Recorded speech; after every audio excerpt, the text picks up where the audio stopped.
결론적으로 말씀드린 거는 매크로장이 아니에요. 실적, 종목 실적. 지금쯤 이미 삼성전자가 한 뭐 8만 원 근처만 와줘야 이 장이 좋은 장이었을 거예요. 원달러 환율이 약세를 멈추는 순간 주식을 사면 돈을 번다예요. 저는 단기 수익 전망이 내려올 때 주가 치고 나간 적 없어요. 조정이 있거나 옆으로 가거나.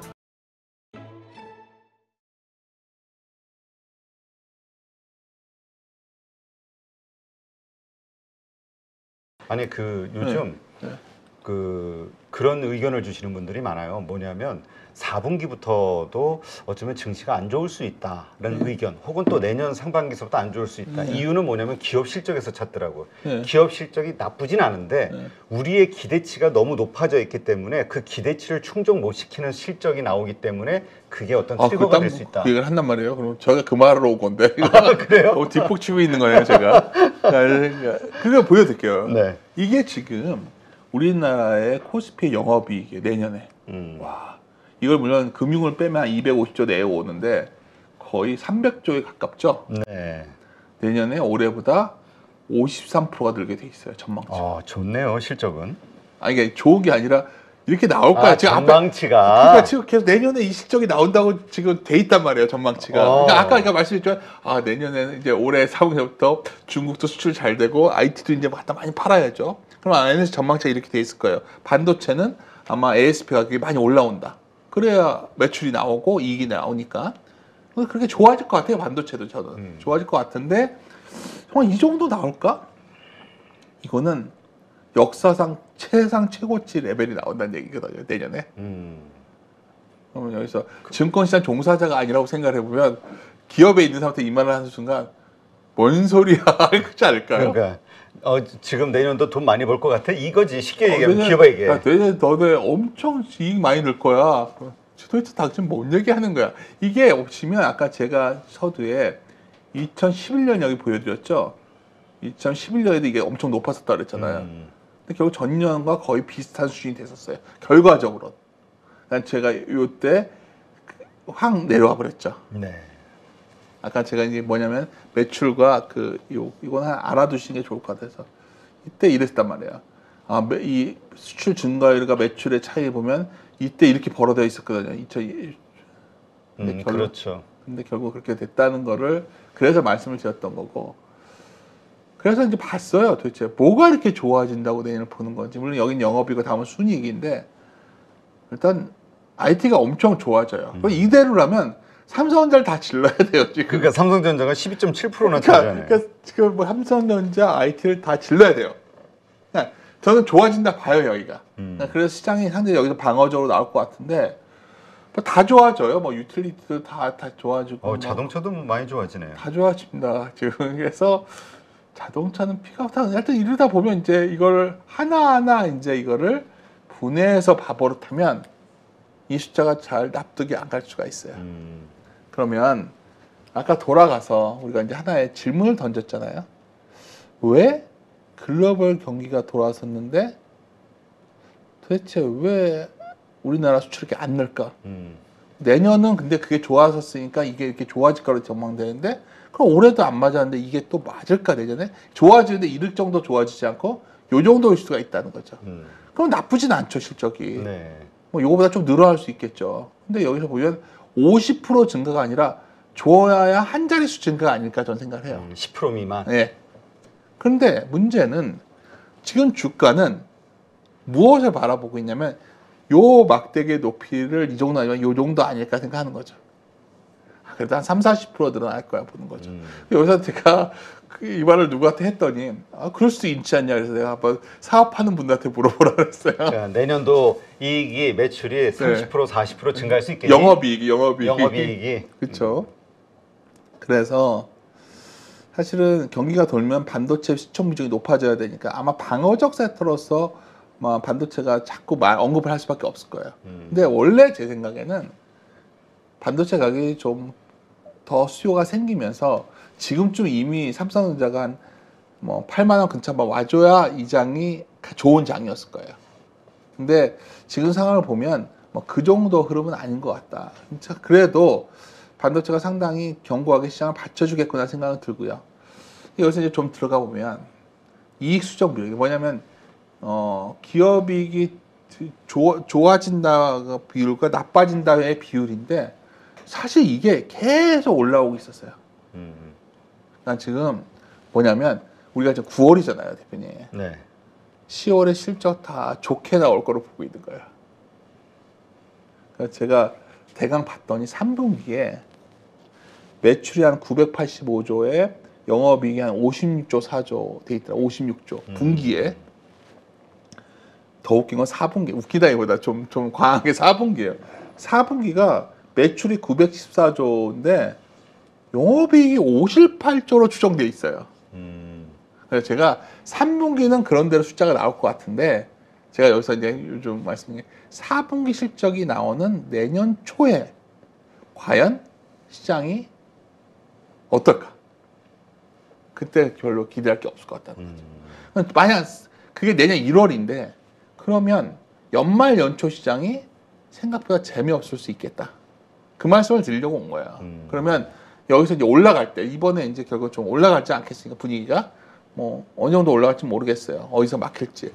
근데 그 막히는 포인트는 아니면 좀 올라가서 만약에 여기서 2,600 전 고점 정초가 와요. 네. 그럼 거기서 많이 올라봤자 뭐 4, 5% 아닐까요? 거기서부터는. 거기서 누가 알겠어요? 2,700, 2,800, 아니 2,650 정도가 고점일 수도 있는 거예요. 그러니까 거기서부터는 상당히 좀 지수에 대해서는 조심스럽게 접근하는 게 맞지 않을까 이 말씀을 드리고 또 하나 속성을 아셔야 되는 게 이 말씀을 드리면 일반 투자자들이 많이 오해하시는 게 기업의 예상 EPS가 12개월 선행하는 EPS가 엄청 좋아져 얘기를 하신단 말이에요. 네. 이걸 기준으로 하면 예상 PER이 싸진단 말이에요. 근데 한번 생각을 해보세요. 상식적으로. 지금은 내년도 이익이 확 들어오는 거예요. 네. 여기 보시면 요 막대기에 있던 실적들이 드디어 막 추정치에 들어오는 거겠죠. 그러니까 당연히 갑자기 PER이 내려오는 것처럼 느껴지면서 굉장히 주가가 마치 되게 매력적인 수준에 와 있다. 이렇게 생각할 수도 있겠죠. 네. 근데 이제 이걸 하나 알아두셔야 되는 게 보다시피 11월 포워드 EPS가 최근에 도니까 드디어 이익이 돌아왔다 얘기를 하는데 이거는 2024년에 가중치가 높아지기 때문이에요. 그래서 다른 말로 하면 기대치가 내려간다는 거는 지금의 이 가중치가 내려오면 어떻게 되겠어요? 그러니까 쉽게 말해서 실전 전망 하향이 앞으로 진행이 된다면 아마도 지금 했던 밸류보다 적절하지 않을 수가 있는 거죠. 이거는 뭐 대단한 방식이 아니라 너무나 원래 상용화돼서 쓰는 방식이에요. 그러니까 요새는 사실 그 긍정적으로 보고 있으니까 미래의 성장 이익 같은 거를 미리 땡겨다가 지금의 주가 레벨을 합리화시키는데 오히려 반대 결과 났을 때는 이게 패닉이 빠지는 거죠. 그렇죠. 그러니까 예를 들어서 지금 뭐 최근의 경향은 뭐 특정 섹터는 5년 정도 이익을 땡겨오고 있고 그건 좀 무리가 좀 심한 것 같아요. 제가 봤을 때는. 그래도 뭐 구조적 성장이니까 뭐 저는 노코멘트 하겠어요. 근데 이제 중요한 건 사실 내년도 실적의 저 높은 수치를 내년에 50% 늘어난다는 소위 영업이익 전망치를 갖다 놓고서 PER이 싸졌다고 주장을 하면 이건 낭패를 봅니다, 보통. 그래서 저는 그러니까 근데 이거는 제 생각일 뿐이에요. 제 생각과 다르게 정말 내년에 저렇게 실적이 나오면 뭐 할 말 없죠. 근데 여러 가지 뭐 환경이 뭔가 지금까지 글로벌 경기가 좋아져도 이런 성향이 있었잖아요. 지금 보면 글로벌 경기가 좋아졌는데 가만 보니까 금리가 저렇게 올라도 괜찮았어. 알고 봤더니 미국은 매우 좋았어요. 네. 미국은 소비들도 좋았고 또 하나는 미국의 엄청 공장을 지니까 고용도 잘 되고 나머지 나라들은 조용히 맛이 가고 있었던 거예요. 그러니까 우리는 중국만 보고 있는데 더 심각한 유럽이에요. 지금 제가 보기에는. 그러게 유럽 진짜 유럽의 그 경제 데이터들만 보면은 보시니까 이보다 더 심할 수는 없는 거죠. 그러니까 인플레이션도 그렇고. 제가 가끔 이 말씀을 드리는데 아마도 유로존은 미국보다 하여튼 훨씬 뒤처질 수밖에 없고 뭔가 지금 미국 유럽의 어떤 뭐 관광 좀 살면 살 줄 알았는데 전혀 그 정도가 제조업 기반 자체가 많이 흔들리는 것 같아요. 유럽이. 또 걱정되는 게 그러다 보니까 유로가 떨어질 수밖에 없고 강달러가 자꾸 올라가니까. 그 얘기 하려는 거예요. 그래요. 그러니까 내가 너무 잘못했네. 정확히 보세요. 정확히 그러니까 지금 문제는 뭐냐면 제가 아까 처음에 저는 사실 이 정도 오면 올해 9월쯤 오면 원달러 환율이 한 1250원일 줄 알았어요. 이 말씀을 드렸잖아요. 작년에 사실 우리나라 증시 가장 쉽게 보는 방법 중에 하나가 환율 보면서 한 원화가 좀 약세일 때 주식 사면 먹어요. 네. 근데 이거 희한한 게 왜 1250원 근처 막 깨고 가다가 갑자기 저희 회귀하더니 1340원을 터치하는 거예요. 그때 뭐 조심스럽게 뭐 이거는 확인된 건 아니지만 많은 경우에 개입된 걸로 얘기했잖아요. 구독 개입을 그때 40원 정도에서. 네. 근데 이제 이건 가능성은 낮아요. 이렇게 말하면 이제 또 굉장히 또 오버들 하시는 분이 있는데 그게 아니라 만약에 원달러 환율이 지금 1320원, 1300원 여기 있는 게 아니라 50원을 넘어가는 신호가 혹시 나오잖아요. 그러면 시장은 뭐 지수 레벨 상관없이 흔들리는 거예요. 왜 환율을 좀 말씀을 드리냐면 아까 여러 가지 요인이 겹치고 있는데 아까 말했던 거예요. 결국은 아까 이제 잠깐 이 말씀 드리고 갈게요. 그럼 아까 이 기대가 내려오면 시장이 어떠냐? 이 기대가 이렇게 내려오잖아요. 네. 단기 수익 전망이 내려올 때 주가 치고 나간 적 없어요. 조정이 있거나 옆으로 가거나. 근데 저는 옆으로 간다 보고 있어요. 그래서 저는 어떤 하락의 조정보다는 이렇게 실적이 망가지면 주가가 많이 빠져요.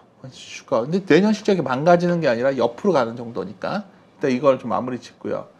근데 여기서 이제 원화 얘기를 좀 드리려는 거예요. 아까 대표님 말씀하신 것처럼. 사실 우리나라 원화를 국가 간의 금리 차라던가 온갖 것을 설명하지만 사실 환율이라는 거는 결국 그 나라의 경제가 전 세계 경제에서 차지하는 어떤 펀더멘탈이고 한국은요. 한국은 글로벌 경기예요. 그래서 OECD, G20 선행 지수가 올라가면 원화는 강해져요.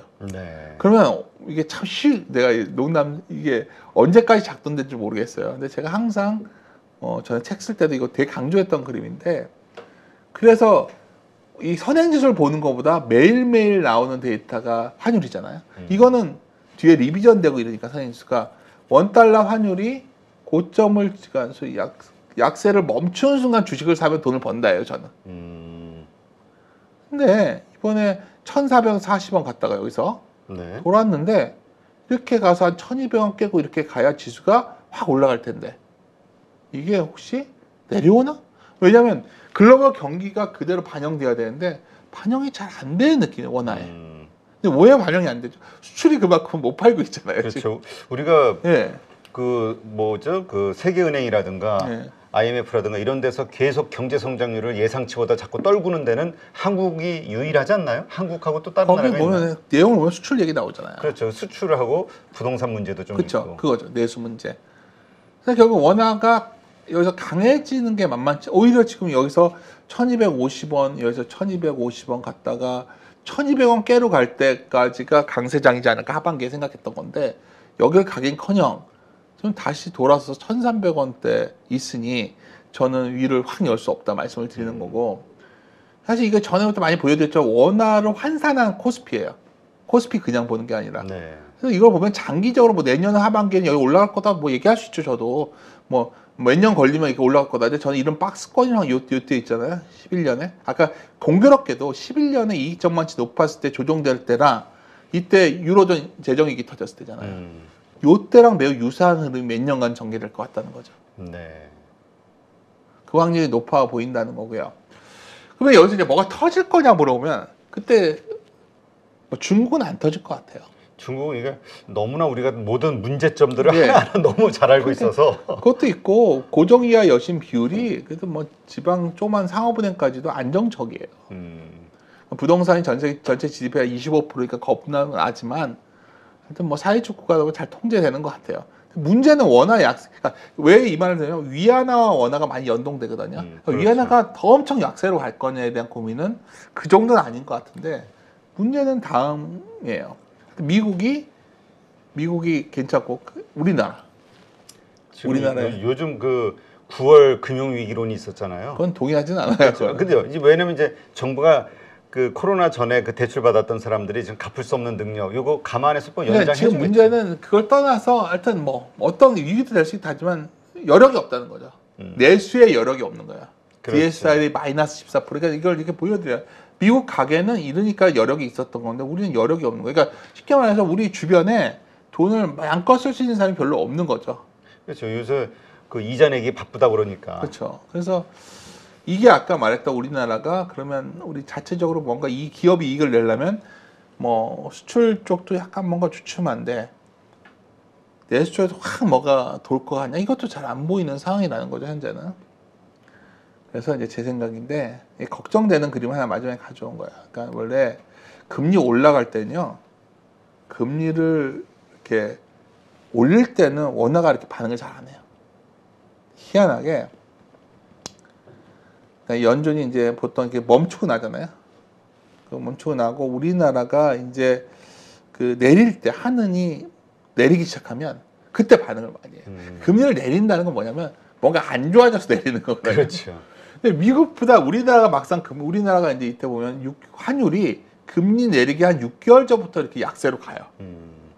혹시나 하는데 기분 나쁜 건 1,300원대에서 이런 반응이 나오고 있다는 거죠. 지금. 그러니까 제 생각에는 내년 2월쯤에 한국은행이 저 금리 내릴 거로 보거든요. 그러면 올 4분기에 원달러 환율이 강세로 갈 확률은 낮아 보이는 거죠. 그럼 아까 말했던 이익 측면의 기대 방향도 그렇고 환율로 타이밍 잡는 것도 별로 매력이 크지 않다는 거죠. 사실 지금 워낙 약세 이유인도 네. 미국하고의 금리 차가 2%라는 거 그렇죠. 여기에서 오기는 것도 하나 있죠. 당연하죠. 그것도 있는데 하여튼 과거와 똑같진 않겠지만 여하튼 원화의 강세 요인보다는 약세 요인이 많다면 그러니까 약세 요인이 많다는 거는 외국인이 강하게 안 살 거란 얘기죠. 그렇죠. 이것도 감안하셔야 된다. 근데 이제 그래서 그래도 그나마 그럼 뭘 어떻게 하라는 거냐? 그나마 좀 아직 바텀업 반영 안 된 것들 찾는 건데 그다음에 맨날 여기 사람 나오면 다 반도체 얘기할 거예요. 왜냐면 반도체 내린 전망이 제일 좋으니까. 저도 뭐 아니, 계속 지금 나쁘지만 앞으로 좋아질 거라는 기대감. 그렇죠. 여기 보시면 아까 내년 올해 4분기서부터 이렇게 확 좋아지는 거 돼 있어요, 반도체가. 근데 한번 여쭤볼게요. 그래서 하이닉스랑 다 올라왔잖아요, 지금. 그래서 제 고민이. 그러니까 아니 그래서 땡겨온 거예요. 그러니까 왜 당신은 나와서 왜 옛날 미래 거를 땡겨왔냐 물어보시면 그래서 방향 후공 정도 들어와서 한미반도체도 오르고 뭐 다 하는 거죠. 오히려 여기에 사실 데이터로 하면 오히려 유통 같은 거 있잖아요. 네. 현백이나 이런 것들, 헬스케어도 이런 것들에 좀 기회는 있어 보이는데 하여튼 뭐든 만만한 것들이 잘 안 보여요. 그래서 제가 한번 섹터별 비중을 보면 사실 실적 좋았던 것들이 대표적인 기계업종 이런 거잖아요. 네. 그러니까 좋았던 자동차는 뭔가 약간 슬로우해지는 것 같아요. 2차 전지는 워낙 조신업자는 좋았고요. 근데 이제 오히려 이 밑에 있는 것들 있잖아요. 예를 들어서 뭐 화장품이라던가 전기전자 있잖아요. 여기서 이제 예를 들어서 무슨 뭐 전장에 OLED 같은 거 쓰니까 그러니까 사실 주식이 되게 어려워진 거죠. 굉장히 실적이 막상 찍히는 거. 그러니까 올 3분기 이후에 확실히 찍히는 거를 선별해야 되는 거예요. 그러니까 이 장은 기본적으로 그래서 제가 이제 결론적으로 말씀드린 거는 매크로장이 아니에요. 지금. 실적, 종목 실적장. 그러니까 지금 자꾸 뭐 연준 얘기하고 하지만 이건 이 장이 아니라고요, 지금. 뭐 빅테크는 되니까 이게 아니라 지금은 물론 테마탁한 종목을 트레이딩하는 분들도 있겠죠. 스페큘레이터적인 상황. 하지만 그거 외의 것들은 거의 다 어쩌면 숫자의 바탕을 둔 상대적으로 근데 찾아서 각계격파를 해야 되는데 과연 얼마나 그걸 할 수 있는 영역이 얼마나 될까? 그만큼 말씀드리고 싶은 건 녹록치 않다는 거고 그래서 더더욱 그러한 기업 만약 이런 거죠. 그러한 기업들을 들고 있다면 그래도 좀 더 나을 텐데 그렇지 않으면 어떤 느낌을 받으시면 이렇게 내려왔다 좀 번다는 것도 또 내려오고 이런 느낌을 받을 것 같아요. 그래서 결론적으로 말씀드려서 오늘 이제 맨 처음에 돌아가면 제가 제목을 올 때 이렇게 전치정을 잡는데 결국 이 모든 것의 출발은 뭐냐면 내년 실적에 대한 기대가 내려올 등 구간이 시작되고 있다는 거죠. 좀 있으면. 제 생각엔 10월이라 봐요. 그러니까 10월까지는 좀 올라올 텐데 그 실적에 대한 기대가 내려오는 연말 연초에는 어쩌면 잠시 숨 돌릴 때가 왔다. 어쩌면 이렇게 말씀드린 거는 올해 시장이 제가 여기서 잘 봤다 얘기 드린 게 아니라 생각했던 거에 비해 못 미치고 있는데 그럼 못 미쳤으니까 여기서 결론 두 개예요.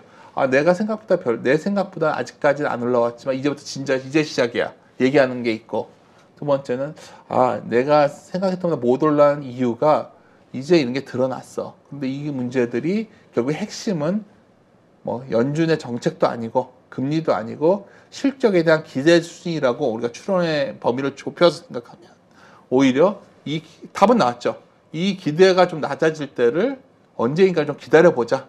그게 제가 오늘 드리고 싶은 말입니다. 네, 알겠습니다. 진짜 말씀 들어보니까 뭐라 그럴까요? 참 시장은 우리 생각과는 항상 이상하게 그러니까요. 다르게 움직이는 것 같아. 원래 이거대로 원래 계획은 이렇게 해서 한 1.1배까지 수출도 좋아지고 뭔가 우리 글로벌 경기 말대로 하반기도 좋아지면 그러면 1.1배까지 열어야겠죠. 거의 3천 가는 거였어요. 원래는 이걸 생각하고 있었던 거예요, 제가. 근데 왜 이렇게 못 가지? 어떤 분은 뭐 시장은 그래도 올라오지 않았냐 하지만 왜 이렇게 수출이 안 나오지?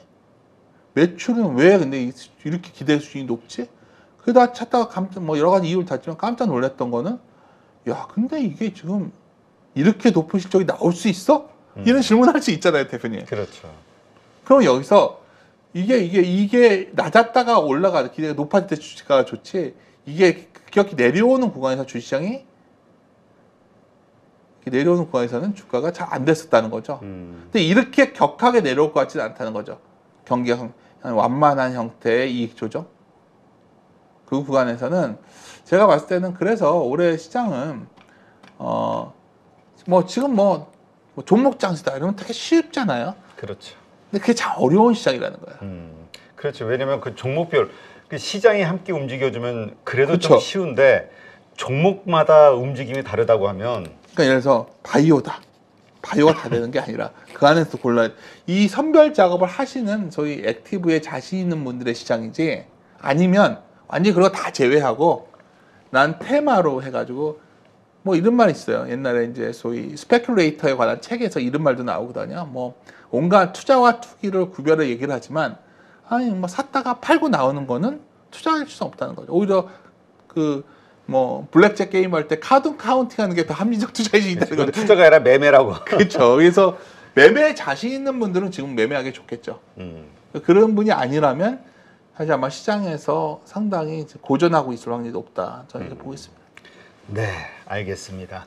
하여튼 이러한 것들을 바탕으로 한번 차분하게 올 하반기 증시, 그다음에 내년도 그럼 내가 들고 있는 종목들 한번 재검토를 한번 해봐야 되겠네요. 그렇죠. 네. 알겠습니다. 오늘 이렇게 해서 이베스트 투자증권 윤지호 대표님과 함께 우리 시장에 대한 여러 가지 좀 찜찜한 부분들을 좀 짚어봤고요. 이런 것들을 바탕으로 한번 대비책을 세워보는 시나리오를 좀 만들어서 어떻게 대응할 것인가 고민해 볼 필요가 있을 것 같습니다. 오늘도 이렇게 좋은 인사이트 고맙습니다. 네, 감사합니다.